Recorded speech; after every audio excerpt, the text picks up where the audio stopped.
Yan, hello. Good day everyone. Kumusta?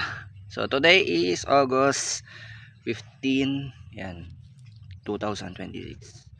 So sa ngayon, ngayon po yung umpisa ng tawag dito, ng sub 15. Sub 15 tama. Tama, sub 15 kasi 15 kilometers yung tatakbuhin. Pero ang time limit niya po ay 1 hour and 30 minutes. So yun po yung tinakbo ko ngayong araw na to. So tumakbo ako ng 15 kilometers na merong siyang time duration na 1 hour and 30 minutes. Yan. Well, anyway, bago ko pala sabihin yung gusto kong sabihin, baka kasi makalimutan ko. Thank you so much po pala sa sa greetings po ng Pinoy Fitness. Yan, sa pagbati niyo po sa akin sa aking kaarawan kahapon.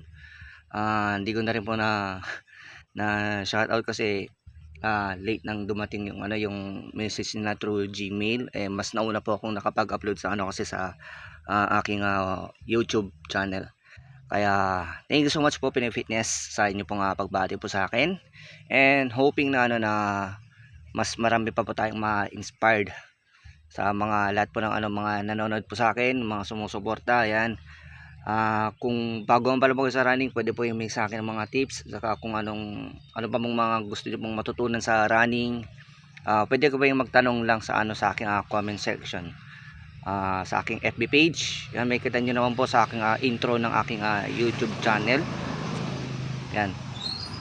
Mag-message lang po kayo doon or mag-comment lang po kayo sa mga comment section kung saan nyo po ako makikita na social media. FB and YouTube channel lang po ako nag-upload, pero doon na lang po kayo mag-comment or mag-message sa akin.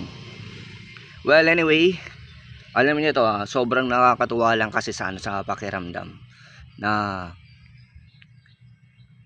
nung varsity player ako ng athletics.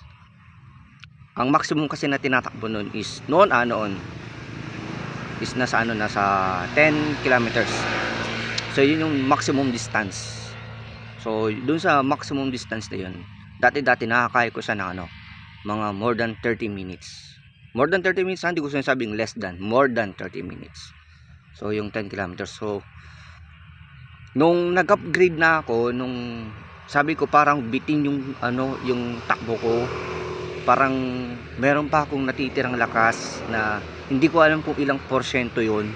Pero nung unti-unti akong nag-upgrade ng distance, parang sinasabi pa ng sarili ko na sige pa, kaya ko pang dagdagan tong distance ko, pero yung oras unti-unti siyang bumabagal.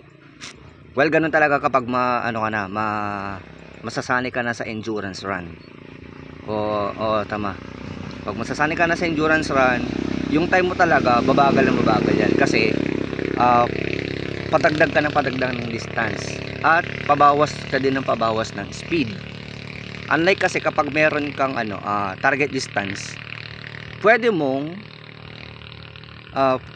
meron kang target distance. Pag target distance lang kasi, tatargetin mo lang talagang distance pero wala kang target time. Pero kung halimbawa meron kang target distance and meron kang target time, doon talaga na mag-i-increase ka ng speed. Yan. So baka next na lang sa ibang araw na ko na lang explain yung yung mga bagay na tungkol dito sa sub na to. Well, anyway, sobrang thankful ko lang kasi na nagawa ko uli yung gantong norms ng yung gantong pakiramdam sa katawan ko na parang yung old na ako is parang naibalik ko.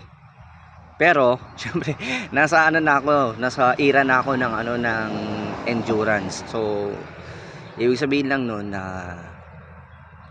kahit na pala ilang taon na din pala yung lumipas is kaya ko pa rin pala. Akala ko na parang laos na ako or parang hindi ko nakakayanin. So kaya ko pa rin pala as long as napaggugustuhin ko lang talaga. Ayun, so kung ano man po yung mga era po natin sa sa running community, kung ano man po yung mga forte natin, kung diyan lang po tayo magpo-focus, okay lang po yan, wala namang problema. Pero kung gusto nyo mag-level up, gusto nyo mag-downgrade or kung ano man, walang problema. As long as kung saan po tayo compatible sa pagtakbo natin, doon po tayo.